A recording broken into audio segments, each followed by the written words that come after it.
2022 is going to be our year. Hopefully.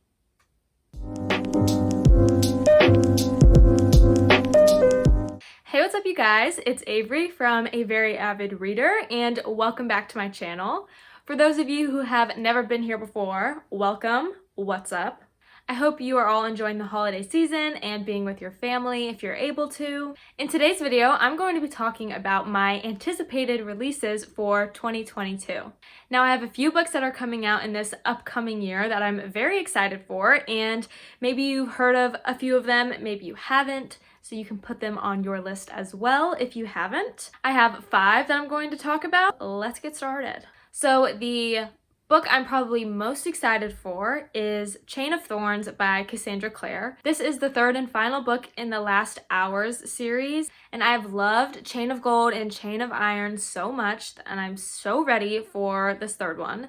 Unfortunately, the release date got pushed to November of 2022, which is just, I'm gonna cry, because that's pretty much a year from now, which just kind of sucks, but you know, we'll take what we can get.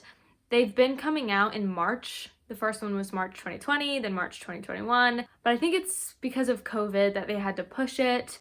But I'm still very excited for it. So if you don't know what these books are, this is, I think, the 4th series in the Shadowhunter world, maybe 5th, that Cassandra Clare has written. So I can't say too much about this book because it basically would spoil the first series of the Shadowhunter books as well as the first 2 books in this series because this is the final book. But if you've read these books, then you know Cassandra Clare, what she did at the end of Chain of Iron is unacceptable. That's kind of what she does, is at the end of her 2nd books, she leaves off on this huge cliffhanger. Either it's a tragedy or a misunderstanding or just something where your heart is ripped open and you just can't wait for the 3rd one where you know things will finally come together the way they should be. And so that is what I'm looking forward to. I'm looking forward to these characters getting their happy endings. That is probably my most anticipated release. The next release I'm looking forward to is Book Lovers by Emily Henry. So this is a book about a woman named Nora who loves books, and she is a cutthroat literary agent. So she is just very focused on her work, and her sister, Libby, decides to take her away to a small town in North Carolina for a girls' trip where she runs into Charlie, who is a book editor back from where she's from, and they run into each other multiple times in this small town, and they don't have a great history together. So it sounds like it's a bit of an enemies to lovers because I don't think they vibe with each other, and they keep getting thrown into these situations together, and it just sounds good. I'm really interested in reading about, you know, a bookish romance. Ooh. And that one is getting released in May of next year. The next book I'm looking forward to is Truth and Other Lies by Maggie Smith. So the first little blurb of this got me really excited because it says, 3 women's careers hang in the balance: a famous journalist, a fledgling politician, and a young reporter with ties to each who must navigate the tricky terrain between secrets and lies. So it's about a woman named Megan who is a reporter, and she recently loses her job and her boyfriend and her breakup, and she has to move back in with her mother, who is also running for Congress. But she gets a job offer from this really big PR lady named Jocelyn and is able to join her team until some crazy anonymous tweet brings everything crashing down, and Megan has to figure out who's behind it, which leads to this trail of blackmail, and she thinks her mother may be involved, and it just seems really interesting. It's these 3 women's lives all tied together, and I just really like the idea of, you know, journalism and politicians and how they interact. So I was really excited to see that this was being released this year, and it sounds really good. And this one is coming out in March of 2022, which is very exciting. The next book I'm excited to read next year is One Italian Summer by Rebecca Serle, and this is coming out in March as well. This story is about a woman named Katie whose mother dies, and her mother was her best friend and they were super close, and she died right before their 2-week trip that they'd been planning to Positano, which was the town that Carol, who was the mother, spent time in right before she met Katie's father. And they were finally going to go together, but she dies and Katie decides to take the trip by herself. And when Katie gets to the Amalfi Coast, she says she feels like she can feel her mother's spirit there until she actually runs into her mother on the beach, 30 years old. So she obviously doesn't understand what's happening, but she knows that she's able to get to know her mother when she was a young woman, and she basically just has to kind of figure that out and get to know her mother, but also she knows that this can't last.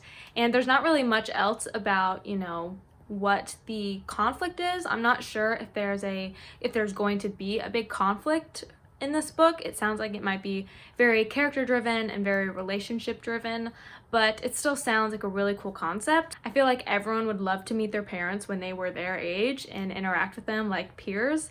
So it sounds really interesting, and it sounds like the setting is going to be really cool and just a really cool concept. So I am very excited for that one. And the last book that I'm anticipating next year coming out is Book of Night by Holly Black. And this one is being released in May. I just recently read The Cruel Prince by her and really loved it, and I'm planning on reading the rest of the series soon. So I was really excited to see that she's releasing this kind of adult fantasy book. It says it's a modern dark fantasy of shadowy thieves and secret societies in the vein of Ninth House and the Night Circus. And I love both of those books. So I was like, wow, I'm very excited for this. So the blurb says, in Charlie Hall's world, shadows can be altered for entertainment and cosmetic preferences, but also to increase power and influence. You can alter someone's feelings and memories by manipulating shadows, but doing so can take days or hours off of your life. So Charlie is a low-level con artist who is working as a bartender while trying to kind of stay away from the dark and powerful people who do this shadow trading. But then someone dangerous from her past shows up, and she's thrown into this chaos in this underground world of secrets and murder and shadows. So I'm very excited for this. It sounds very intriguing. I still don't really understand what the concept of manipulating shadows even means, but it sounds really cool. And it says, remember while you read, light isn't playing tricks in Book of Night. The people are. Bum, bum, bum. So that one, like I said, just sounds really cool, very dark, very mysterious, and I'm here for it, especially because I know I like Holly Black's writing, so I'm very excited for that one. So that is the last book for this video that I am anticipating in 2022. Those are just 5 that I picked out, but I know there are tons of other exciting books that are coming out that I'm sure I'll get sucked into reading. I often feel myself trying to balance reading older books that I haven't read yet with new releases that are coming out. For example, like The Cruel Prince is a not new series, and I just read that. So it's kind of a interesting balancing act that I try to do. But those are 5 that are coming out that I'm really looking forward to. If you're looking forward to any of these books, let me know in the comments. Let me know any books that you're looking forward to that I didn't mention, because I always want new recommendations. But yeah, I think 2022 is going to be a great year for reading. A great year for everything, okay? Manifest that mess. Manifest it. If you like this video, make sure to give it a thumbs up and subscribe if you want to see more videos from me in the future. Thank you again for watching, and I will see you in my next video. Bye.